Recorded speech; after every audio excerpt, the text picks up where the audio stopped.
জামাল ভুঁইয়া বা তারিক কাজিরা যখন ইউরোপ ছেড়ে বাংলার ফুটবলে যুক্ত হলেন, তখন থেকেই আশায় বুক বাঁধতে শুরু করে এদেশের কতিপয় ভক্ত সমর্থক। কিন্তু সাবেক বাফুফের সভাপতি কাজী সালাউদ্দিনের পদক্ষেপে বারবার হতাশ হতে হতে আশাই ছেড়ে দিয়েছিলেন কেউ কেউ। এরপর যা ঘটল তা এক প্রকার অলৌকিক বা মজেজাই বলতে হয়।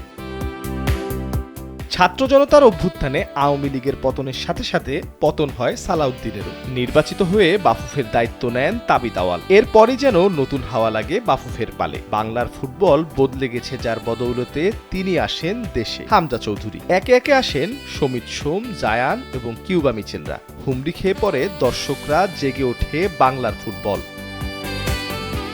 এতক্ষণ যে গল্প বলছিলাম তার প্রধান টুইস্টটাই বাকি। গল্পের নতুন নায়ক হিসেবে আবির্ভূত হলেন রোনান ও ডেকলান সুলিমান। তুলে ধরলেন সামর্থ্য, বাংলাদেশ জিতে নিল সাফ অনূর্ধ্ব 20 চ্যাম্পিয়নশিপ। এবার সেই পথে নতুন আশার বাণী শোনালেন বাফুফের সহসভাপতি ফাহাদ করিম। গণমাধ্যমের সাথে আলাপকালে তিনি চমকপ্রদ তথ্য দিয়েছেন।